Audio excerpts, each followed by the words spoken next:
Finding out about the Charlie Kirk case is absolutely mind-blowing. We have major media and the FBI investigating if there's actually a conspiracy with the Charlie Kirk assassination. Now, Candice Owens or Owen, whatever, she actually is showing us or sharing with us quite a bit of new information that's been leaked to her and told to her, and I want to share that. But before we get into that, and also, we've got some close-ups of Charlie Kirk's security, thanks to Joseph Morris. I went and watched that video. I'm going to break that down. I want us to slow it down and really look at it together on this live and see what you think. Now, you know our channel covers mostly the missing children, and so we do have a missing child out of Canada. This is Darius McDougal, and this little boy is on a week lost in the woods after he went on a walk with his 6 siblings, and he's autistic. He wandered away from the group. They're pulling out all stops. They're trying to find this child, and they're not having absolutely any luck at all, unfortunately. But they are saying that they're still hot on the search and they're not giving up on him. And that's fantastic. Let's go ahead and take a listen. We are into day 6. And let's see anyone what they have last to saw say. 6-year-old Darius McDougal. RCMP and Search and Rescue have been combing through an area in the Crow's Nest Pass since Sunday, trying to find the little boy who became separated from his 6 siblings near his backcountry campsite. Despite no signs of the boy, searchers are not giving up. Carson Marsouk reports.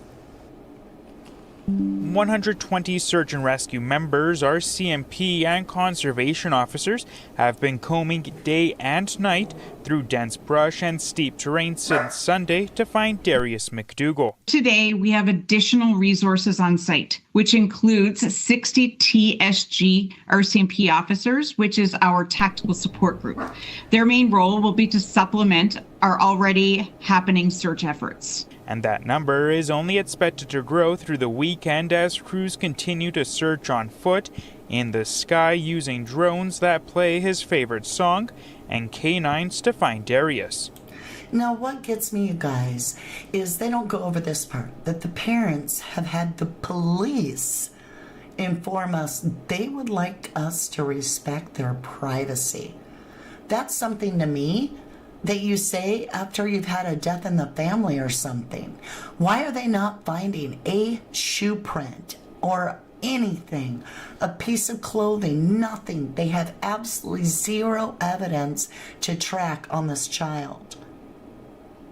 They're playing music that is familiar to him because with him being autistic, they're saying that loud sounds could trigger him, or somebody screaming out his name could trigger him. They're also saying they do not want the public to contaminate the area. I just really want to keep an eye on this. I think it's very shady, to be honest, for parents of a missing child not to advocate for their child. Nobody will convince me otherwise. I would be screaming from my rooftop on any social media or mainstream media or YouTube channel that would take me. I could care less what people thought of me if my child was missing. I would be absolutely devastated and begging for your help. And so I find that extremely concerning. We are live. I want to thank my beautiful live audience. Jennyville, 47 months. You are incredible. Thank you so much for being a big supporter of our channel. I, Tony for Freedom. So I want to just say that this little boy has been missing. His name is Darius McDougal, and we're keeping an eye on this. I really suspect there's something more to the story, but I can't, there's hardly any information to go on. All right, you guys, let's listen to Owen Candace here, and, or Candice Owens. I don't know her real name, but she's a media person that, she covered the Steve Avery case. I didn't care for the way she did that, and I kind of tuned her out after that, because I think she was full of crap. but that's just my view. As some of you know and some of you don't, I covered the Steve Avery case for 3 solid years. I have a channel fully dedicated to that, and that was it wasn't monetized. I just worked my butt off trying to show that there was extreme corruption in those counties. And that was before police were even thought to be corrupt, really, you know. All right, let's get into the Charlie Kirk information. So this is what Candace has to say. Okay, I didn't want to leave you guys on a crazy weekend cliffhanger. I needed to get that information out as soon as possible. Obviously, you can... By the way, thank you to the Pascal Show for sharing this. I just grabbed it off his channel. Probably see that I received some information, a communication, which answered a lot of questions that the public has had about the story, or rather the non-story that we are getting from the feds. The push that Tyler Robinson is this lone shooter, which they're trying to establish as a fact. Some of the burning questions that we had, okay, well, if he turned himself in, how did he also not confess? I now have the answers to that. The main point, the reason why this information came to me, is because there's a narrative being spun right now by the media that Tyler Robinson is or was. That is not true, and that's a very scary thing. The word that's being deleted, I'll replace it with self-deletion. What she's basically saying is that it's being pumped out to everybody that Tyler Robinson, the one accused of being the assassin of Charlie Kirk, is in isolation. We know that part is true. But it's being rumored that he is leaning towards self-deletion, and she is clarifying that that is absolutely not true. When suddenly they're saying he's... And I get what she's saying about the whole S situation, that he's, you know, that there's some thoughts, because clearly that would mean that suddenly out of nowhere, they find him gone. And, you know, he's inside. Bye, Susan. Bye. See you later. You're welcome for nothing. See, those are the kind of people I don't care if they're here or not, because I'm not going to give everything in the first 30 seconds. And if your attention span is that short, you probably want to find a different channel. Just saying. Solitary, and he's not. So that was the reason why this information urgently came to me. Obviously, I know a lot more, and I'm going to share it with you guys on Monday. I just wanted to vet some of the things that I heard, ask some more questions from people that would know, and just to make sure everything I say is above board. And obviously, this lead led to more leads, and I want to give people a chance to respond. This is crazy. Nothing more that I can say. This is very serious. I don't know what's going on, but I do know that what we are being told has gone on is just not so. And yeah, this is really kind of going to begin, I think, to answer a lot of questions and many more questions that need to be asked. So I just wanted to let you know that what they're telling us about him being is not true. Okay. So she, of course, is doubling down, tripling down, even quadrupling down. I mean, she said it 15 times in a row. Pascal's funny. All right, you guys. So first of all, just so you know, we are a channel that supports finding missing children as our first priority. Of course, I am going to cover other things in the news, but just so you know, Charlie Kirk has already been passed. There is no way to bring the man back. However, this child's life is extremely important because, as far as we know, he's still alive. So if you're here for one thing, and that's just to grab that little scoop and get out of here, then scoop away and go away, because we're not going to change the way we do things to please one person. All right? So again, we're going to get back into the Charlie Kirk case, and the stuff I'm about to show you will blow your mind. But when it comes to this little boy, please, I ask you from the bottom of my heart, get his little face out there. His parents are not advocating for him. So this was the real Candice Owens who posted this information from a create mode, and it says, I want to break this news immediately because it feels important, and I think if I don't break it immediately, something bad might happen. I hope I have earned the trust of enough people to believe me when I say that I have verified this information but cannot reveal the source.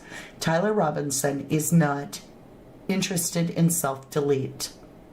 The entire narrative that was placed in the media about him having been wanting to self-delete is completely fictional, as are many other aspects of what we've been told. She goes on to say his father having, quote, turned him in after confession is also complete fiction. To the contrary, Tyler Robinson is maintaining his innocence and has never been to the UVU campus. There are absolutely zero photos or video that the campus can produce to the contrary, which is why they have produced nothing other than a blurry image, which Tyler's family knows is not him. Tyler has never once expressed self-delete thoughts. I want to make that clear. The federal government is lying about absolutely everything other than the fact that that is Tyler's gun.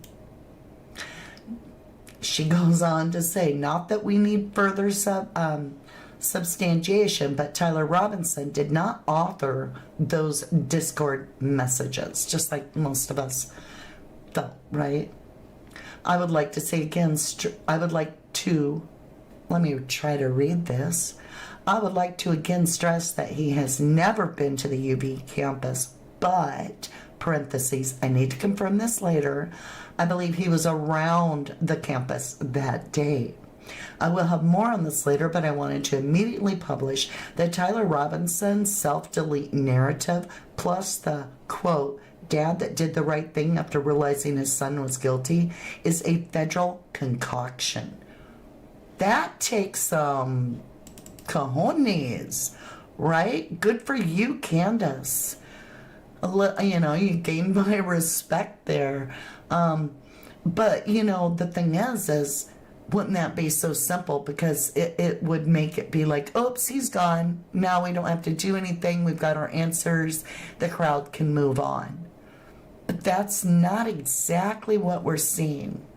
I mean, Trump is supposed to be this huge supporter and, loved Charlie Kirk like a son, just like all these people say. Oh, he was like a son to me. Oh, he was like a son to me. I'm so sick of hearing that, to be honest, because it's like some sort of, bull crap rolling off their mouth. Now, we all know, let's be honest, we got the Epstein files pressing on so many of these political figures. Face it, we also know for a fact that Charlie was pressing to get that information released. He was pushing for that information. So it makes you wonder, who really loved him like a son, right? Okay, you guys, let's get into this. Charlie had two mics, a lav and a handheld. Now, the lav is actually, if you think about it, this is an analysis by an expert. But anyway, this is a battery pack down here in his pocket or in his jeans here. And then it attaches, and here is the mic, right? So let's see what Joseph Moore shares, because he shows some interesting things here. A brown-shirted figure in the crowd identified as the trigger man had a detonator hidden in his sleeve. And at first, you guys, I'm going to be honest, I thought that Joseph was reaching to the sky for this. And then the second time when it was slowed down, I was like, oh, dang. Like, bang. This guy's timing of his actions is so creepy. Thank you, Sheila, for just placing an order. Love you, hun. So I want you to give this time. Look at this close. Split second before the gunshot sound, he appears to pull the detonator from his arm. This is Charlie Kirk's main security guy. He is the one. This guy in brown that's sitting there right in front of Charlie Kirk is the front runner when they're running with Charlie Kirk to the vehicle. Y'all hear me? So this isn't just somebody in the crowd. far too coincidental to dismiss. Let's watch it. Counting gang violence. Great.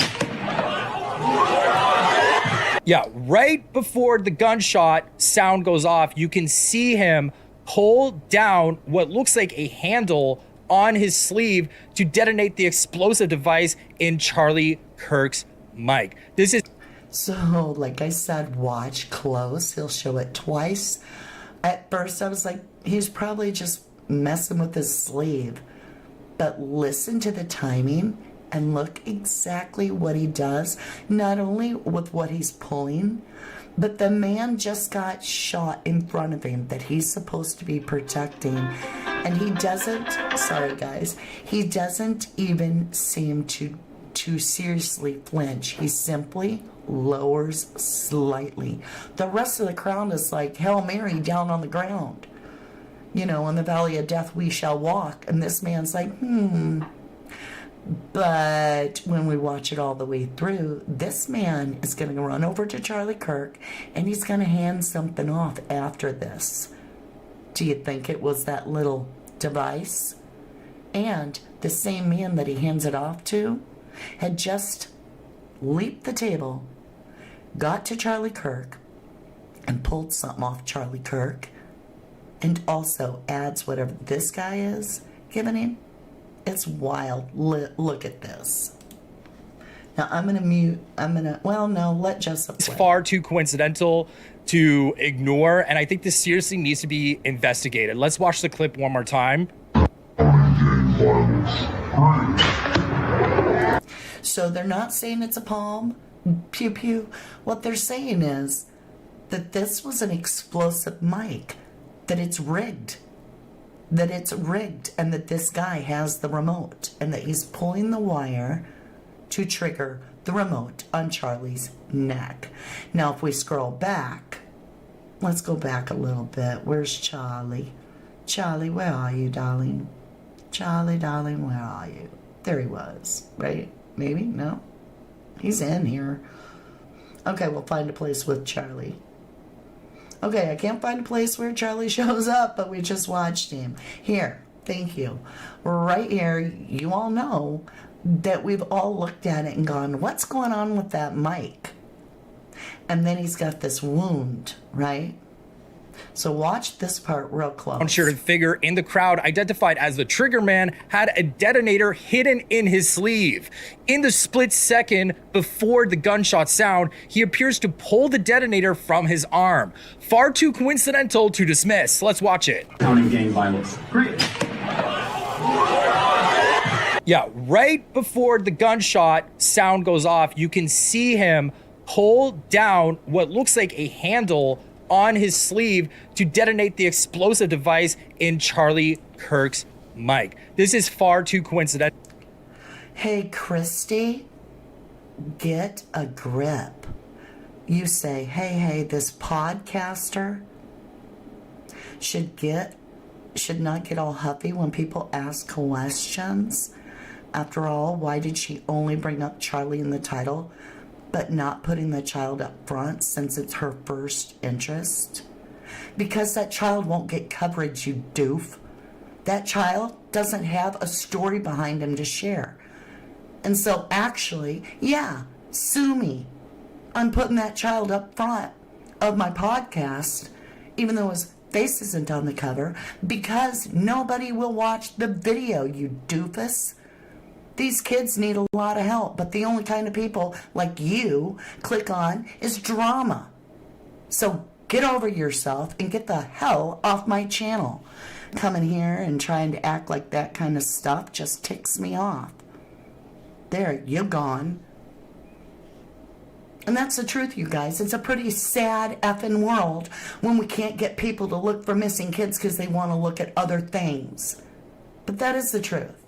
However, my lovely 1111 family, not these, trolls that wander in, my 1111 family cares. Yeah, I blocked her. Okay, let's get back into this. Sorry for the confusion. We don't usually have idiots and tater tots wander in and try to control chat and make it a bad thing because I'm sharing a missing child's information. I mean, what kind of person? How sick do you gotta be to bitch about somebody trying to spread awareness about a missing child? Okay? All right. Let's get back into this. Sorry, you guys. I'm not here for bull crap. I'm here for the real thing. And I don't care who it offends. I'm going to share missing kids as much as I frickin' want. All right, but this has got my attention because it does look weird here. Watch this dude. To ignore, and I think this seriously needs to be investigated. Let's watch the clip one more time.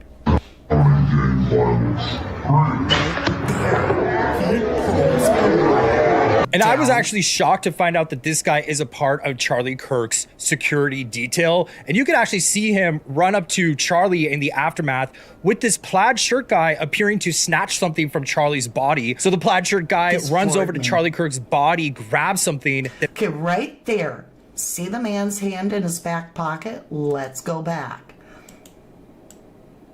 Okay, he goes over, he jumps the table, he bends, he's jumping the table. There he goes. He's down, getting low. He reaches down. He grabs something just now from the guy. Now, the guy in the black looks like he's handing something to him. So he goes over the table. I rewound it. Right there. Now watch. This guy brings his hand back, and he's got something in his back pocket, right? Now here comes the tan guy way over here. Arm already outstretched. Nothing in his hand, just his arm outstretched. He has something in his left hand. Watch this. So he touches the guy. And this, in the drug world, would be a handoff of rugs, right? Like, here's your doobie, dude. But it's not a doobie. It's something else. And this security guy is handing this guy in the white t-shirt that just leaped down, put something in his back pocket. He's handing something to the guy right there. And then the guy runs away, and look at this. Let's watch it. Right here. Hand on the shoulder. Right? Then there's this exchange. And then he turns to Charlie. And look at this. This same guy that pulled something on his lapel is leading them running with Charlie to the vehicle. Then you can see the brown-shirted guy rushes Charlie, who had just been shot, to Charlie's SUV, jumping into the back, proving that he's part of the security team. Nick Abbott posted on X identifying him as Gilles Blanc, stating, quote, "His name is Gilles Blanc, and I've been trying to tell people since September 20th, end quote. If you needed more proof that this was a cover-up, it turns out that no autopsy... Are you ready for this? Okay, Joseph Morris has the dispatch audio. And in the audio, it states they never did an autopsy on Charlie Kirk. You hear me? They never did an autopsy. Is that illegal? I'm asking. How can they get away with that? Wouldn't they need an autopsy even to determine the weapon, the ammo, match the gun or anything? I'm blown away. No autopsy. Right, Global Gobi. No autopsy after homicide is a violation of Utah law. Thank you, Global. This got me. I was like, all right, now you got my interest. So let's go ahead and listen to this dispatch. Was conducted on Charlie Kirk, according to released police dispatch audio. Autopsies for murder victims are legally mandated in the state of Utah. Let's roll the clip. So I did do the request. They emailed me back. He did not go in for an autopsy. The death certificate was signed by the doctor at the hospital. What? Can you repeat that, please? Let's rewind it again. Did not go in for an autopsy. The death certificate was signed by the doctor at the hospital. He did not go in for an autopsy. The death certificate was signed? What? Okay, 3 times is the charm. I'm just floored. Request. They emailed me back. He did not go in for an autopsy. The death certificate was signed by the doctor at the hospital. Oh, What happens about a coroner?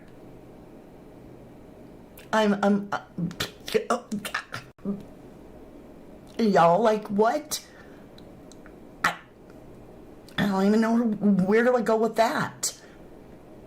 Obviously, there's a cover-up if the autopsy ain't done on this situation. Of all cases not to do an autopsy, this would be the one. Because if you don't do an autopsy, there's nothing.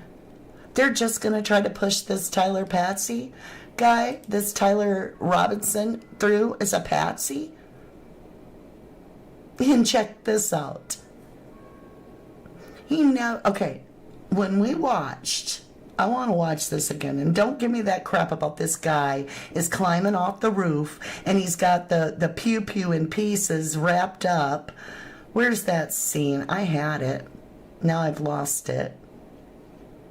It was the scene where he's crawling off the roof. Let's see.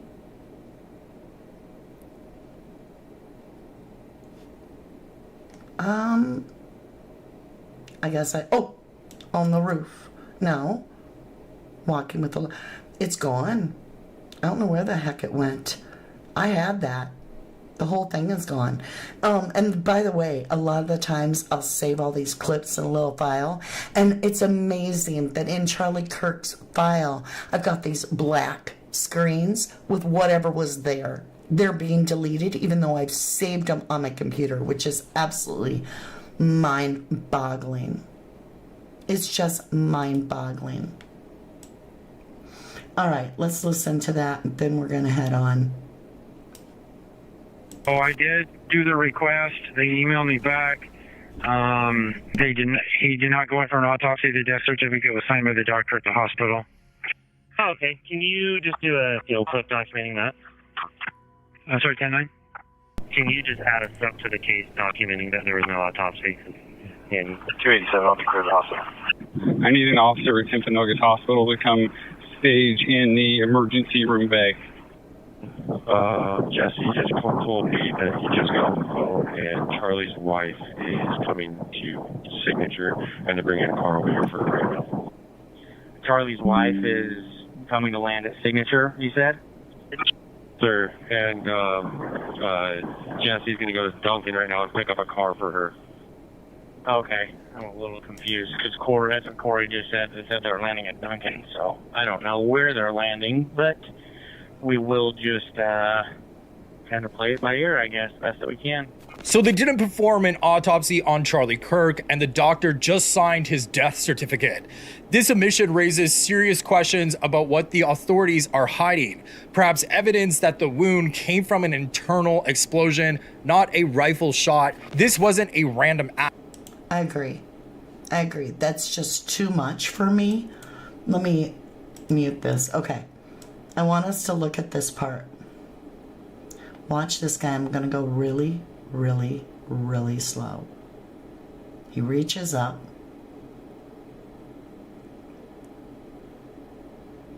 He wraps his finger around something. So do you see that? First he puts his fingers on it. Now I'm going forward. Right there. And he's pulling down. Let's try that again in full speed.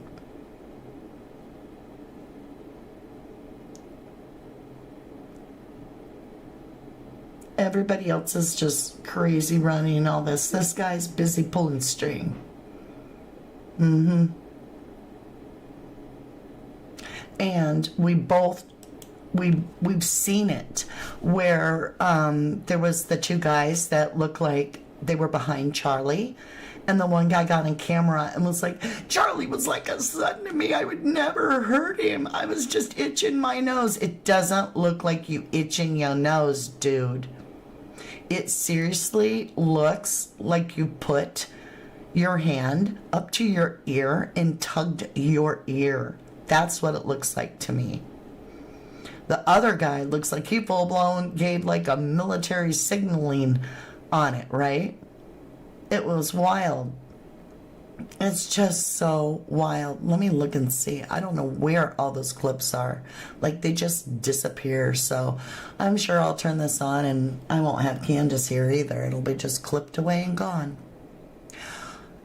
All right, you guys. Again, I want to say thank you so much for tuning in. Please hit the like button. I'm not going to be here all day. We're going to jump over to Crime Story Mama. In the meantime, keep your eyes open for little Darius McDougal, who's only 6. Keep his face out there. It's Canada, and he's on his, been a week, and nothing, no clue at all. I love you guys to the moon, and